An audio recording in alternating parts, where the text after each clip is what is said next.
In the remote villages of Mwanza, Tanzania, 73-year-old Mwajuma Masanja was dragged from her mud brick home at dawn, accused of cursing her neighbor's newborn child.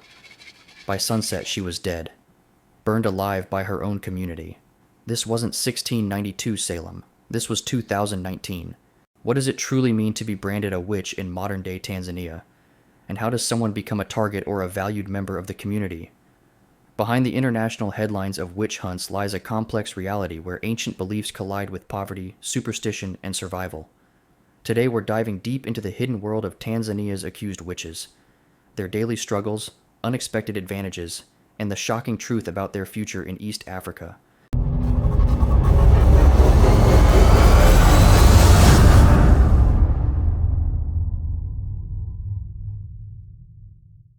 Being labeled a witch in Tanzania isn't always a death sentence. In fact, for some, it becomes an unexpected path to power and prosperity. Fatuma Juma, a 62-year-old woman from Shinyanga region who was first accused of witchcraft in 2003, instead of fleeing or denying the allegations, she embraced them.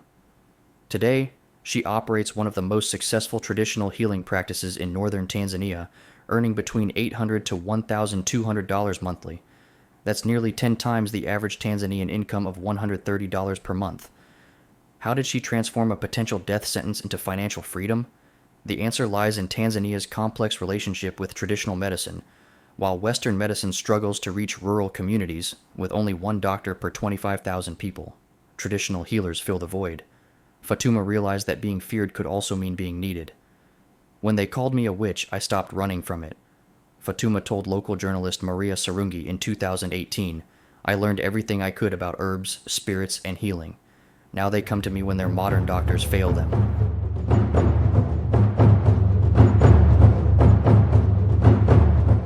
But the advantages extend far beyond financial gain. In Tanzania's patriarchal society, accused witches often gain something rarely afforded to women: genuine respect and authority. Consider the case of B. Kidude, not the famous musician, but a lesser-known traditional healer from Mtwara region, who was accused of witchcraft in 1997. By 2010, she had become one of the most influential decision-makers in her village, consulted on everything from crop disputes to marriage arrangements. Why does this transformation happen? Because in Tanzanian culture, supernatural power, even feared power, commands reverence. Once someone is believed to possess mystical abilities, community members approach them with a mixture of terror and desperate hope. This creates an untouchable status that few other positions in Tanzanian society can provide. It turns out that in Tanzania, being a witch means being a celebrity. The economic opportunities are staggering when you understand the market demand. Tanzania's traditional medicine industry generates approximately $400 million annually, according to the Tanzania Traditional Healers Association. With limited access to modern health care, 68% of rural Tanzanians live more than 10 kilometers from the nearest health facility. Traditional healers become essential service providers. Take the story of Mwalimu Seif from Tabora region. Accused of cursing livestock in 2008, he initially fled to Dar es Salaam. But by 2012, he had returned as a celebrated traditional veterinarian, treating everything from cattle diseases to fertility problems in goats. His reputation spread across 3 regions, and farmers now travel hundreds of kilometers seeking his services. Here's where it gets interesting. Some accused witches leverage their feared status to become community protectors. In Miatu district, a woman known only as Mama Uchawi built an entire network protecting other accused witches.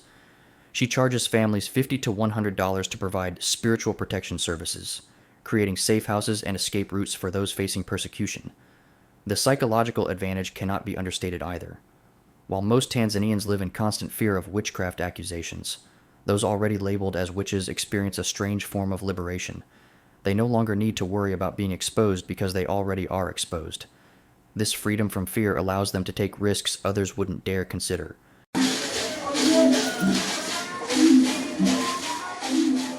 But perhaps the most surprising advantage is political influence. Local politicians often secretly consult with powerful traditional healers before major decisions. In the 2020 general elections, several candidates in rural constituencies were reportedly advised by individuals previously accused of witchcraft, understanding that their supernatural reputation could sway superstitious voters.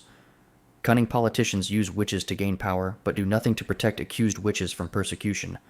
However, the influence that witches have comes with a price that most people couldn't imagine paying. The reality hit Grace Mwikwabe like a machete blade on March 15th, 2017. She was preparing breakfast for her grandchildren in Kishapu district when her neighbor burst through her door, screaming accusations. Within hours, Grace was fleeing barefoot through acacia thorns, leaving behind everything she'd built in 64 years of life. What triggers such violent accusations? Often, it's nothing more than coincidence mixed with desperation. Grace's story began when her neighbor's cow died the same week she had argued with him over water rights. In a region where livestock represents a family's entire wealth, someone had to be blamed. The elderly woman living alone became the perfect scapegoat. "I lost my home, my goats, my dignity, everything," Grace told aid workers at Mashamba refugee camp in 2018. "My own grandchildren cross the street when they see me coming." But Grace's experience isn't unique. Every year, approximately 500 to 600 elderly Tanzanians are murdered in witchcraft-related violence, according to HelpAge International reports from 2019. The victims share disturbing similarities, usually women over 60, living alone, often widowed, and typically owning small amounts of property that relatives want to claim. Why are the elderly targeted so systematically? The answer lies in Tanzania's inheritance customs and economic pressures. When an elderly woman controls land or livestock, accusations of witchcraft become a convenient tool for dispossession. Once branded a witch, she loses all legal and social protection, making property seizure effortless. But perhaps the cruelest irony is yet to come, because the future holds an unexpected twist that nobody saw coming. Consider what happened to Zubaydah Hassan in Tabora region during 2016. After her husband died, leaving her a small plot of fertile land, Zubaydah's stepson began spreading rumors about her nocturnal activities. He claimed she transformed into a hyena and devoured children's souls. Within months, the village council ordered her immediate exile. Her stepson now farms her former land, selling maize and earning roughly $200 monthly from what was once her livelihood. Imagine what chaos would arise if this were done all over the world. But the psychological torture is perhaps worse than the physical threats. Accused witches become living ghosts in their own communities. They cannot shop in local markets, attend religious services, or participate in social gatherings. The most heartbreaking consequence affects family relationships. Accused witches watch their own children and grandchildren abandon them out of fear and social pressure, and former friends treat them like contagious diseases. Marriages dissolve, friendships evaporate, and decades of community connections vanish overnight. They become outcasts in the only society they've ever known, trapped between cultures that no longer want them. Here's the most disturbing part. The isolation becomes self-perpetuating. When Mama Rahema from Geita region was accused in 2015, she initially tried fighting the allegations. But every time she appeared in public, something unfortunate would happen. A child would fall sick, crops would fail, or livestock would die. Pure coincidence became interpreted as proof of her malevolent powers, strengthening the community's conviction. The economic devastation extends beyond property loss. Accused witches cannot access formal employment, banking services, or government assistance programs. They survive on the margins, often begging or scavenging. Legal protection remains virtually non-existent. While Tanzania's constitution prohibits discrimination, proving witchcraft accusations in court is nearly impossible. Police officers, themselves believers in supernatural powers, often refuse to investigate witch hunt violence seriously. In 2018, only 12% of reported witch killing cases resulted in convictions, according to Legal and Human Rights Center data. The witch economy is ruthless. Those who attempt traditional healing face constant threats from competitors who can easily incite violence by claiming the accused witch caused harm rather than healing. It is a real shame for a resource-rich country to be stuck in medieval customs. Tanzania is Africa's fourth largest gold producer, possesses one of the largest undeveloped nickel sulfide deposits in the world, and has some of the largest high-grade graphite deposits globally, yet its people are poor, uneducated, and accuse each other of being witches. The irony of being a witch in Tanzania is that your future depends entirely on geography and timing.